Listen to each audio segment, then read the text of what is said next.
They're sitting on a couch. It's usually just two characters, or sometimes three characters. And they're always talking and sitting. They're just sitting in a chair. The pacing sucks. There's no style to anything. It's so boring. From the concrete shores of Arlington, Texas, This is the Approximate Podcast with your hosts, Jamie French and Orion Quest.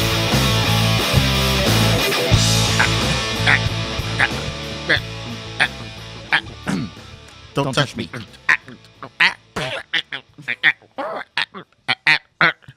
Don't touch me. Hey, everybody. Welcome to the Approximate Podcast. My name's Jamie French, and my co-host here is Jennifer Sutherland. Orion Quest. I'm sorry, I get those names confused all the time. Orion Quest and Jennifer Sutherland. All righty then. How you doing, man? Greetings out there in internet land. Jennifer Sutherland. So I'm just saying, you look like a Jennifer. Why, thanks. No, it's a compliment. It's a compliment, by all means. And don't call me Shirley. Oh man. So hey, welcome to the Approximate Podcast, everybody.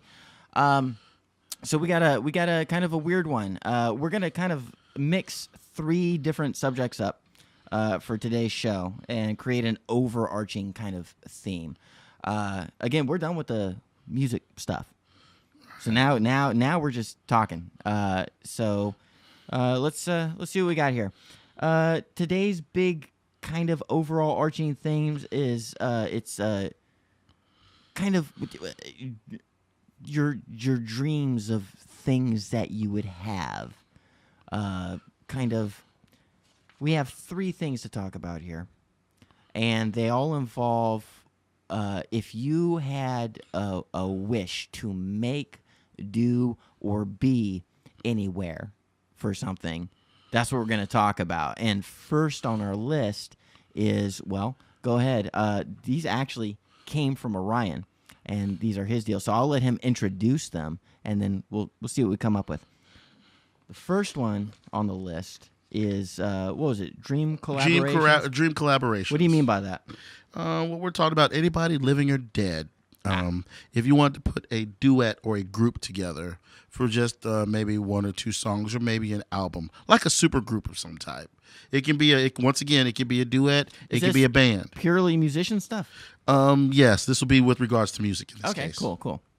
So for any of you guitar players, bass players, drummers, you know, I'm sure we have a lot of those kind of folks listening to us. Yeah, what do we got? So, well, one that I thought was weird, and what led me to this is some of the past collaborations that I listened to. You remember the movie Rumblefish? Mm-hmm. There was a soundtrack that came out with it that was written by Stuart Copeland. Right. I said this on one of the earlier podcasts. Anyway, he did a collaboration by a guy that I'm a big fan of. Rumblefish, for those that want to look it up, the movie we're talking about for context, Francis Ford Coppola, Mm-hmm. Rumblefish. As an aside, you might have. You might mention this later. I don't want to step on your shit, but as a cool side note, features Tom Waits as a weird side role, Yes. which is always cool. Wasn't he like the cook? No. He was hired for that film. Okay, just a quick aside for the movie Rumblefish. Tom Waits, back in what year did the movie come out? We're talking 82, 83. Oh, 82, 83. This was okay. after but The still Outsiders. Early 80s. Yeah, this was after The Outsiders. Okay. Well, back in the late 70s, Francis Ford Coppola had his own like kind of mini studio set up in Hollywood. And he made friends with Tom Waits. And Tom Waits, in the early 70s, was kind of he was very much a roustabout, kind of a transient kind of person, and used to spend his time, after making friends with Francis Ford Coppola, used to live at the studio. And in trade, he would play songs and do small little filler roles for some of Francis Ford Coppola's early movies where, you know, you could hire your friend for cheap. Tom Waits was his friend, so he would put him in. He'd give him roles. Tom for Waits cheap. was cheap. Yeah, and the first role that he officially ever did was for Rumblefish, and he played exactly what he was at the time. He played a barfly kind of.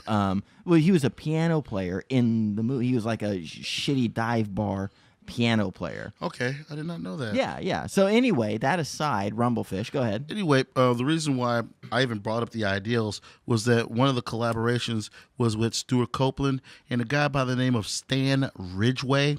He was with a band called Wall of Voodoo that was out in the late 70s, early 80s. Big track was Mexican Radio. Oh. I'm on a Mexican radio. Anyway, For the band of the same name, no, the name of the band was Wall of Voodoo. Wall of Voodoo. Yeah. And vocalist. He was the vocalist, Okay, yeah. okay.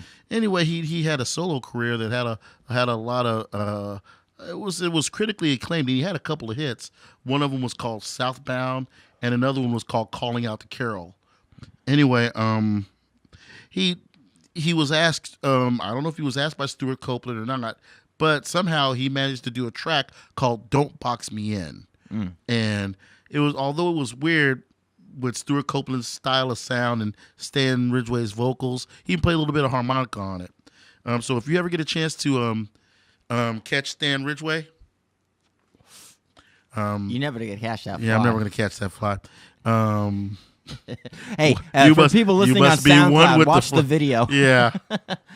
So Dream. So how's this relate to Dream collaboration? For those of you that are just listening, Oh, boy. I was trying to catch a fly with my bare hands. I missed that song, bitch, and I'm going to try and get it some other time. All right, anyway, back to the show. So I was thinking, if I wanted to put me together on a collabo of some guys, who would I do for like a super band or like a super duet to do like a song or something like that? Right, and you're saying you consider old Police drummer and down Mexican radio guy. Help me out here. Old cop drummer, Mexican radio, Mississippi mood. Oh my God. But you consider these two men a dream collaboration? Yeah, As it were? Well, I don't. It led me to believe in the ideal of dream collaborations because okay. I don't think under any circumstances you would see them together. Right. Well, you never see them in the same picture. Yeah. Except for Rumblefish. So with that being said, yeah. So, what's your idea of a dream collaboration? If you were to pick any two musical artists, geez, there's a lot to pick from there. And I know your tastes are specific. It's crazy. I would if I could put them together. And is this, before I'm going to interrupt you, is this coming from the mind of an appreciator of music or the drummer that you are? Oh, this is an appreciator of music. Okay, what do you got? I've got Peter Gabriel and Yes. Holy shit. What type of Okay, well that's what okay. type of 2-hour That's a dude album. with a band. Do you want to make it more specific and say Peter Gabriel with Phil Collins or no, from Yes. Wakeman. oh Phil I Like could do that. what two would you put together as a collaboration? Two solo motherfuckers. Well, Because I got my favorite. That would, And it already man, exists. man. Hall and Oates. You got the Hall and the Oates already in the same All band. in the same band. What a dream. It's a man eater. Whoa, mustache face. Somewhere Oates is thinking when I find that Jamie French album. You know he shaved that motherfucker and he looks so weird. Yes. Not only is he thinking that, he's also thinking he'll only come out at night. Anyway, with regards to this collaboration, it's mean but touchy bite. You know, that would be a badass Wait, collab. what? Peter Gabriel and oh my God, Rabin. Trevor Rabin, the guitar player. Right. Born in Africa, raised in the UK. Plays guitar.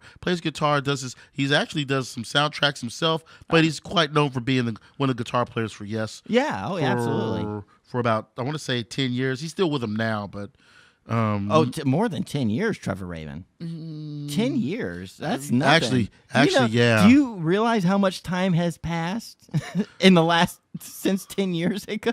Well, no, I'm thinking about album wise between 90215, I'm sorry, 90210 and Big Generator. That's about 10 years. And then they grabbed Steve Howe back. Oh, you're not saying 10 years from today backwards. Right. I'm not saying linear time, no. Yeah, not 2007. No. Okay. I was confused. I'm sorry. Bitch, that's what happens when you only come out at night. See? Pay attention, bitch. Pay attention. Don't make me say it. Think! Think! Anyway.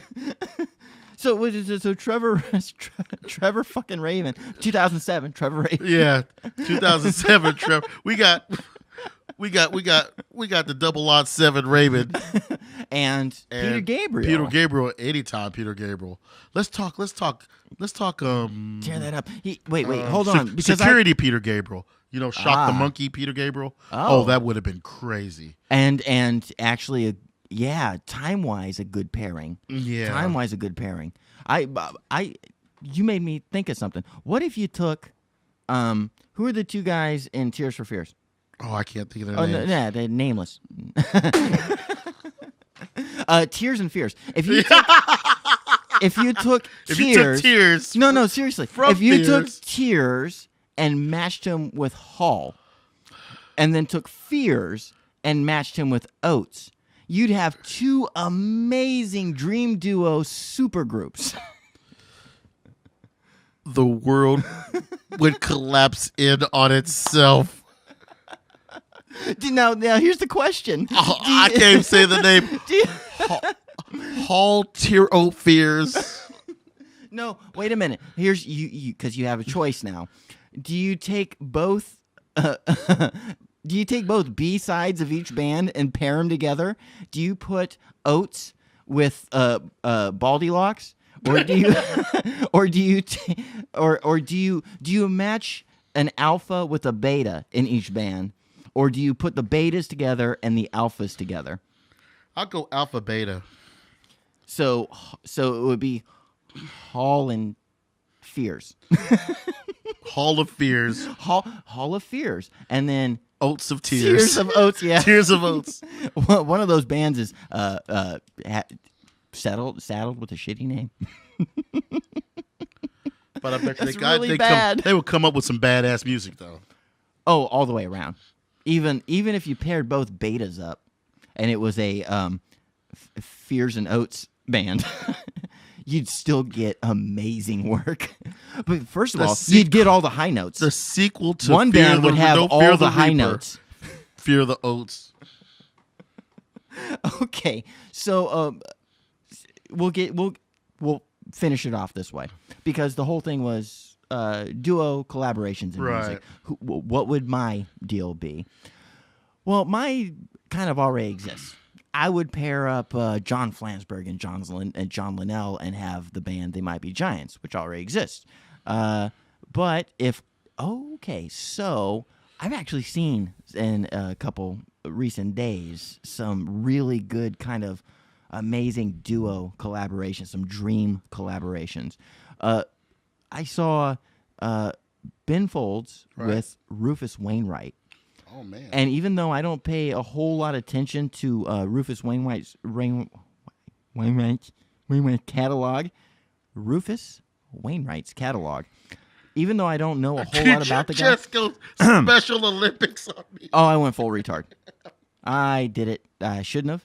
It's the rule. I don't, but I did. You don't go full retard. Yeah, but I totally did. They did. I saw them during a live performance on the YouTube. It was Ben Folds and Rufus Wainwright doing a cover of it was Silent Whispers. Is that the name of the song? It's George Michael. Careless Whispers. Careless Whispers. Hold. And Wham. dude, It was it? It wasn't Wham, was it? Yes. It was. Yes. Careless. Oh my was God! Wham? Yes, it was. Holy shit! Talking to the mic. I would, but every time I do, the fly security guard would come by. And, But they did an amazing duo of Careless Whispers. And, of course, Ben Folds does it's just him at a grand piano playing what is essentially the music. There's no backing band. It's just the piano part and singing the verses. And then just like fucking silk, Rufus Wainwright, I'm doing it again. God damn it, with Rufus the W's and the R's. right? Yes. He comes in and completely demolishes the refrains and the choruses. The Rufus refrain rights. Come here. No. Come here. I We don't. need to do- I like not being hurt. You remember Sesame Street? Rufus, Wainwright, Rufus, Wainwright. Rufus Wainwright. Anyway, that's an example of a dream duo that already exists that I just kind of caught out of the corner of my eye. If I were to literally pair up just out of the ether anybody, I think I would put. Oh, dude. Okay, I'll stick with Ben Folds. I'll stick with Ben Folds and pair them up. Like, hey, we have continuity here. I'd stick them with Tom Waits and see what they man. could do. Oh, that'd be crazy. Those are two powerhouses. The two, Sanford and Son of music. Yeah. Fold'em Joe. Yeah, dude. I think that would be amazing. That would never happen in a million years. One, because it's taking two people that have such similar roles in music, pairing them together. It would be really hard to do because both are national treasures as far as singing songwriting is concerned. Right. They're both like pinnacles of their craft. And so to match two pinnacles would be really tough. You don't know who would take what role. But as like soulmates, they're there. Like their overall spirit of being so sincere in their writing and so I don't know, just they just have those nice little touches of humor in their lyrics, but they can both completely break your heart with two sentences kind of guys. They're just amazing, and I don't know if that's fair to put them together because what you'd want is like a singer-songwriter and maybe like a second-hand kind of person. Well, okay, in the instance of Ben Folds and Rufus Wainwright, both singer-piano players, kind of like my fantasy scenario, Tom Waits and Ben Folds. But what Rufus did was he just dropped the piano altogether and just handled the choruses of a cover song, and it worked spectacularly. So you'd have to kind of find a way to get Ben Folds and Tom Waits to relinquish duties in order to kind of be useful to the other member. Well, I'm sure Tom Waits could find some type of device he can use. Always. Speaking of device, that Yeah. gets me to thinking. The lead singer for XTC and the lead singer for Crash Test Dummies doing boy. Peter Pumpkinhead. Well, now XTC already did Peter Pumpkinhead, Yeah, and they the had cra- they actually no, I'm sorry, not XTC. The Crash Test Dummies did a cover of Peter Pumpkinhead, and they put their female, I believe their bass player, no, their keyboard player on vocals. Actually, no, the handle singer that. sung it. Peter Pumpkinhead. That's him. Are you absolutely sure about that? If Yeah. you pull up From the Dumb and Dumber soundtrack, yes. that dude, the chick was singing. The fucking keyboard player was singing. I wish I knew her name. I'm not doing her justice. But dude, Sure. yeah, pull it up. I'll kill time while you pull it up. It was absolutely the keyboard player from Crash Test Dummies sung the vocals for their cover of Peter Pumpkinhead from XTC. Absolutely. No, good. I know that she sung What? the chorus. But as for the verses, No, I believe she did the whole bit, and that their singer again.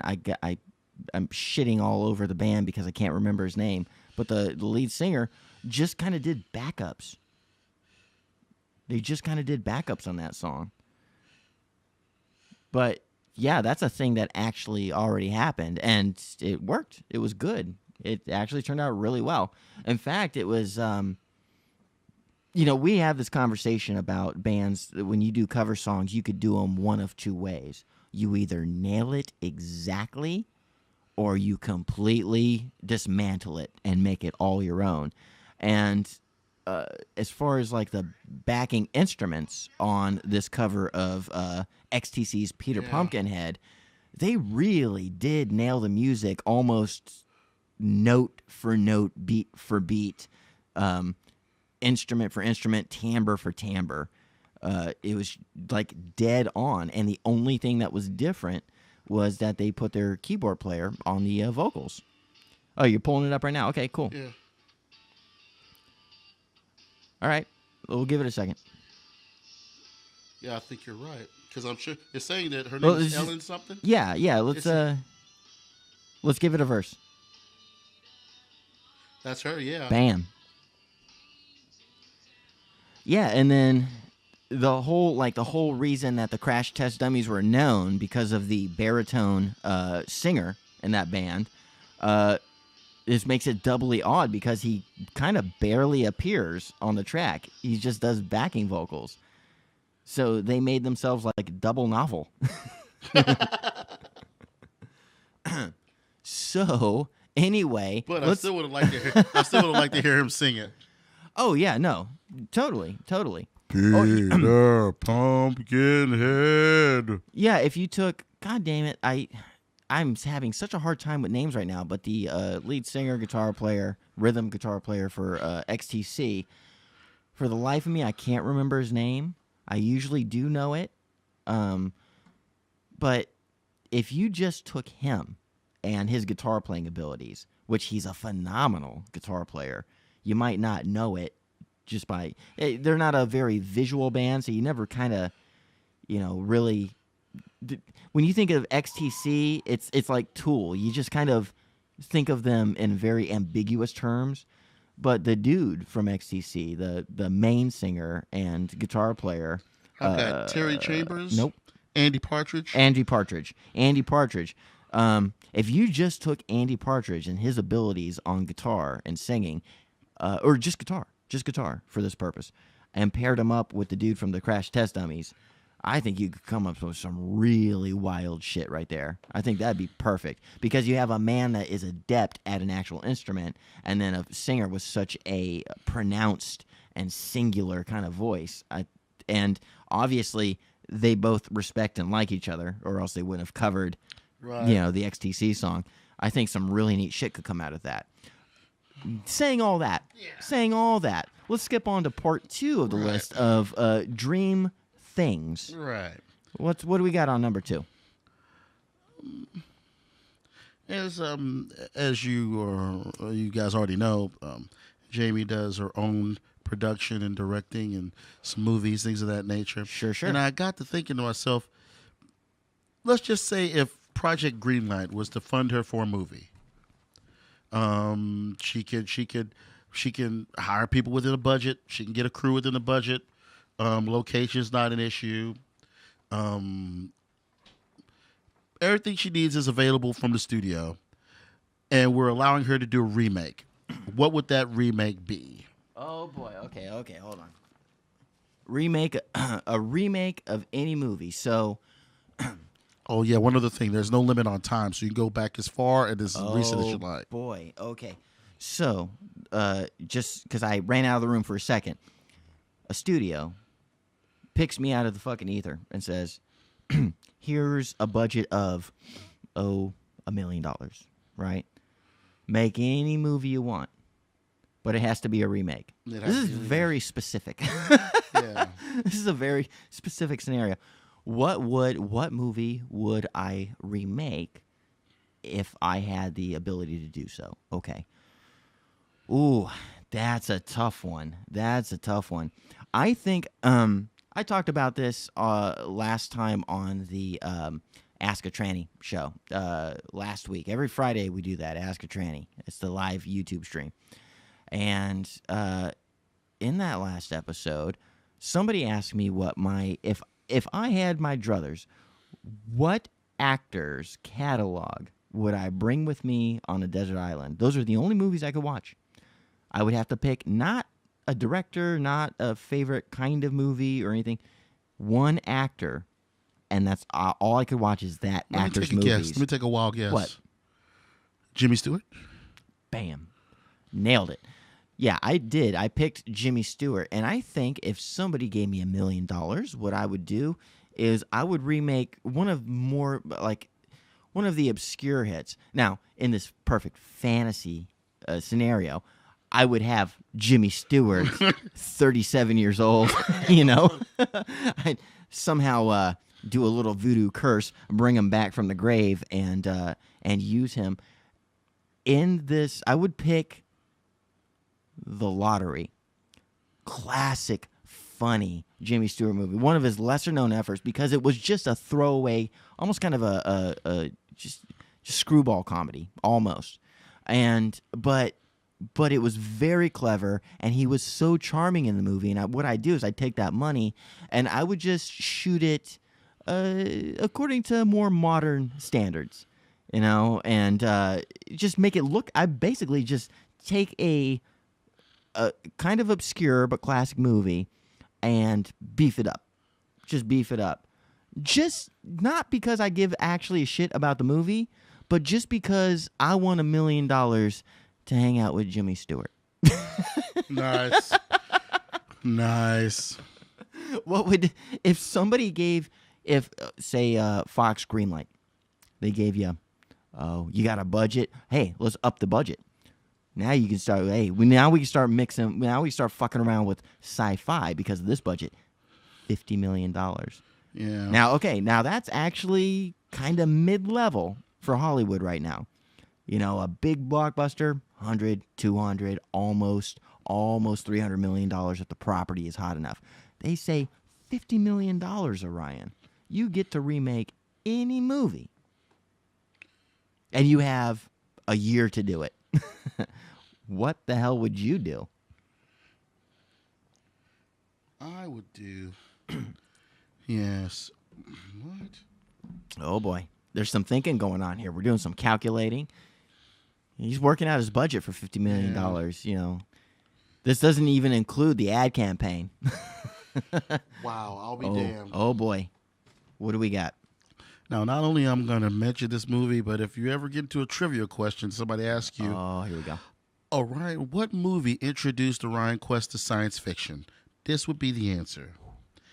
1980, Saturn III. It's a movie that stars Kirk Douglas and Farrah Fawcett, as well as Harvey Keitel. This is where we get to meet a young Harvey Keitel. Was this long before Bad Lieutenant? Long before Reservoir Dogs? And long 1980, but not long before some of Scorsese's very first efforts. Yes. Okay, so is this one of Farrah Fawcett's last movies? Because wasn't she deemed a traitor to the state at that point in 1980? Yeah. I think it was this one and then Logan's Run afterwards. Okay. No, I'm sorry. I think Logan's Run was 79, right? Yeah, I believe so. And another tiny piece of trivia before we get back to your movie. Logan's Run, Fort Worth, the Water Gardens, shot here locally in Fort Worth Water Gardens for some of the kind of corridor and chase scenes kind of things. And just when you think there was no sanctuary. Anyway, if you ever get a chance to check it out, description in the link. Yeah. It's a great What's it about? What's Saturn? First of all, I want to know what's about, and I want to know what you find so special about it that you would remake it. Well, or why? Well, like I said, it just has a soft spot in my heart. When in 1980 we got our first cable company out in our neck of the woods in Denton, and they showed so many movies on cable, and one of those movies was Saturn III. We didn't even get to see Alien until 82. Son of a bitch. You know, Well, what's Saturn III about? so Saturn III is a horror about a guy who is trying to run from the galactic authorities. What he does is he Are we dealing with a rebel here? What are we dealing with? he's an imposter, and Oh. he basically chooses to take on the likeness of one of the engineers who has control of this large robot named Hector. And this guy's assignment was to take Hector to Saturn III so he can do some excavating on the planet. So far, it sounds horrible. Yes. Oh, it's a terrible movie, but it's a great movie. Is it not? Is it not a good movie? Well, it's a B movie. okay, It's a B movie. Fair enough. But you have to understand, Oh, so this was the no last of the wonder. great. This was the last of the great big budget B movies. Well, you say big budget, but you also say it's a B movie. Which one is it? Is Well, it you gotta understand. Is it a Roger? Is it a Roger Corman film? No. no. Okay. But once again, Kirk Douglas and Farrah Fawcett. Those were big players. Yeah. At Those the were time, big players, yeah. And Kirk Douglas was old, but he was still moving like a champ back in Yeah. the day. And anyway, Well, and this also sounds like the kind of movie that a cable company would be able to pick up. Like they'd be able to pick up the Yeah, rights for exactly, it because it yeah. was such a cheap movie. so Okay. anyway, to be real quick, he takes Hector to Saturn III, where our two characters are at, our two heroes. He builds the robot, and the robot takes over the planet, and the rest of the movie is them trying to outwit the robot. And it's as far as I'm concerned, it's a classic to me, and I still love it. But there is some stuff that's kind of suspect in it. But watch it and judge for yourself. Okay, so you would take $50 million and say to Fox Studios Greenlight division, I got it. I'm gonna get this. Hear me out. Saturn. Hear me out. Hold on. Hear me out. Here we go. Hear me out. Hear me out. Hear me out. Hear me out. He only comes out at night. Hear me out. Hear me out. Look, I know I failed you with Sgt. Pepper's. And I know I'll let you down with Can't Stop the Music, but hear me out. Hear me out. Hear me out. She's a man. Hear me out. Hear me out. 2 words for you. Saturn III. Isn't that one word in a number? Hear me out. Hear me out. Isn't that one word in a number? Hear me out. I heard you. I heard you. You're out. You're out. Yeah. Let's do the last one real All quick. right. What do we got? Again, the theme is dream scenarios, things that you can make happen if you had your druthers. What's the last one? If you had a venue, existent or non-existent? Wait, what? Non-existent. Yes. Like I could just conjure one in my mind. It's a dream scenario. I want to look. I want to be on Saturn III, and I'm gonna I'm gonna build. Is that what you're talking about? What do you mean non-existent? Well, it doesn't exist anymore. Oh, okay. So a thing either- that. Okay. Hold on just a moment. It exists. Wait for it. It doesn't exist. So a club or venue. Was either- Days gone by. Yes. Okay. Of course it was established, but either it's no longer around or it's still around. Okay. Fair enough. Okay. All right. Let's start with Again, you. this sounds like more of a musician's question. Yeah, this will be most definitely. So, if I were to put my band in any venue, what would the dream venue be? Well, right away, I have to discount any existing venue because you never know how life's going to go. You could wind up in your dream venue if it exists. Just say I want to, as an example, I want to play the Roxy. Easy enough. Haven't played there. Could happen. Might easily happen. Just depends on where I take. It still exists. I could play there. Not a dream venue. Madison Square Garden. Of course, anybody's dream venue. You play a show at Madison Square Garden. It exists. It could happen. So those don't count for me. I'm more interested in the things that used to exist that no longer exist. And I think we talked about this before the show. I think you nailed me. And I think it's easy. I think anybody that's ever fucking picked up a guitar and plugged it into a goddamn distortion pedal would say that their dream venue, just for one fucking night. There's only one problem. Actually, there's two. Okay, well, I'll say the first one. You surprised me with the second one. Dude, you play fucking CBGBs. Right. You play CB fucking GBs. You know, you fucking, if you had the opportunity, you manufacture a shitty punk cover band just so you can get your foot in the door at 7 p.m. on a Thursday night, just so you could say you played fucking CBGBs. And that would be a dream come true. Amazing. Just to stand in the sweat stains and spit-covered stage of the one and only CBGBs. Right. That gave us everything. That, I mean, largely known as a punk rock venue. But, dude, like weird proto fucking punk bands like Television got their start there. The fucking Talking Heads. Of course, the Ramones. You know, just name a band that has any kind of impact Or on influence contemporary rock music.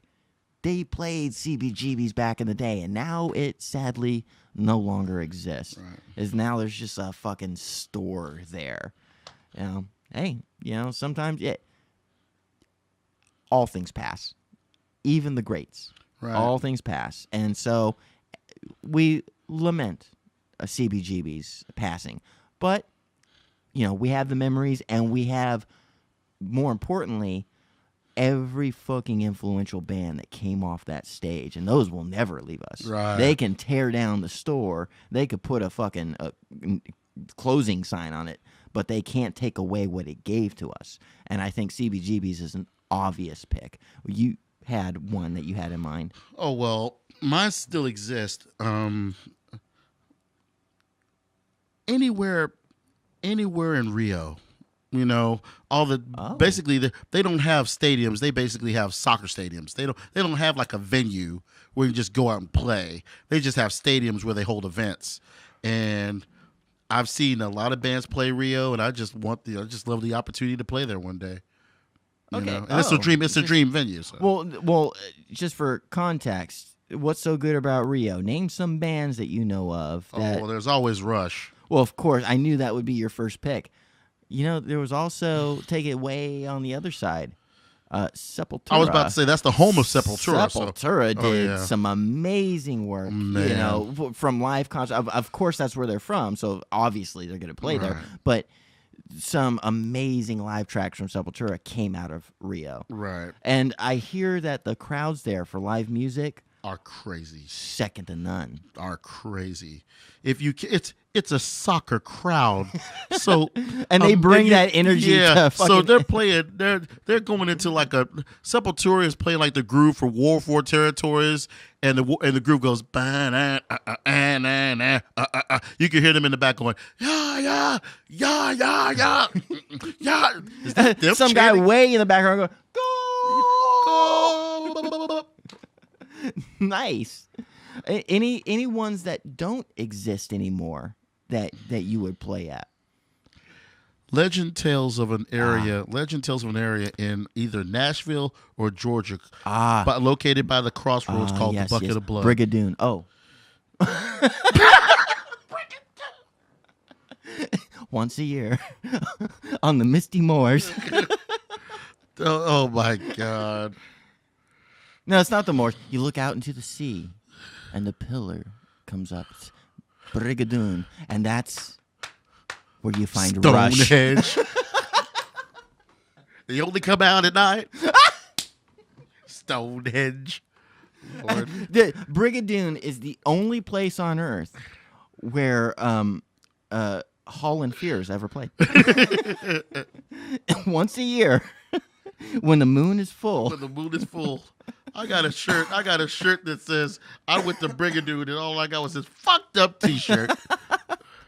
But no, you hear tell of a place in Nashville? You say? Yes, it's either Nashville or it's like Louisiana. It's supposed to be the legend of what they call the crossroads, where people have sold their soul to the devil for their guitar. Wait a minute, isn't Hey. that Mississippi? Mississippi? Is it? I can't remember. You talk about Robert Johnson's deal with the devil at the Yeah. crossroads. Isn't there supposed to be a club there called the Bucket of Blood? That actually sounds familiar. Who played there? Why are they famous? Let's Let's assume that is the name Yes. with our no research. It's not called the Known Podcast. It's called the Approximate Podcast for a reason. If we knew it, it would be called the Knowledgeable Podcast. Right. Now, we're very dumb and we pour beer in our faces. But I don't know if it exists or not, but I would love to find out.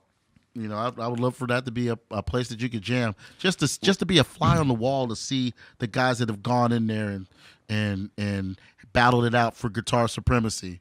It only came up because you said guitar players. So Right. yeah, I was like, what better place to So peddle your wares? are you thinking of the movie Crossroads? Yes. The Karate Kid and Steve Vai going head to head? Steve Vai And obviously somehow the that's Karate Kid that wins. movie's a goddamn sham. Steve Vai's obviously the ultimate player. And just because fucking Karate Kid kicked the dude in the face at the end of the goddamn movie, which was an illegal move, he gets the fucking God shines on him? No. There were people yelling at Steve Vai, get the leg, take the leg. Let's shut her down, sis. I think we should absolutely do that. Go ahead and close us out. Any plans this weekend?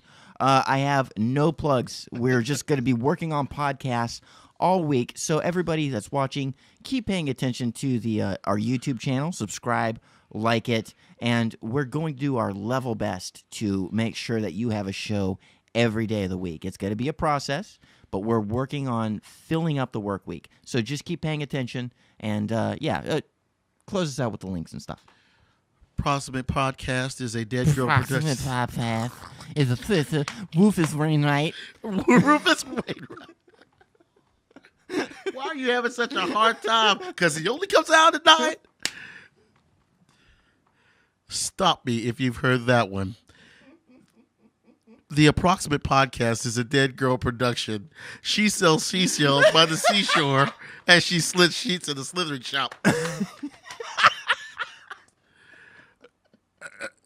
You can Yeah. I don't know. you could I don't know what that was. You broke my brains. You know, and I don't know. Next thing you'll get is hopscotch. Okay. Hey, let's narrow it down. What are the places that people need to go? All right, you can first of all find us on Twitter at ApproxPod. You can find us under OQuest13 and Jamie _French. Correct? Yep. You can just do it by going to ProxPod and just looking for Jamie or Ryan. Yep.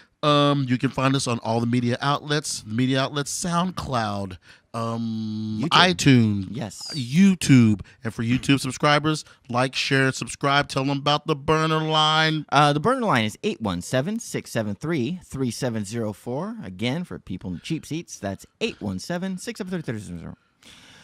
You can hit us up on that line. Send us a text. Leave us a voicemail, and we will address you on Friday's Ask a Tranny show, our live YouTube experience that you'll love and hate. So 817-673-3704. Do it. I think that's about it, right? They only come out at night. Whoa, here she comes.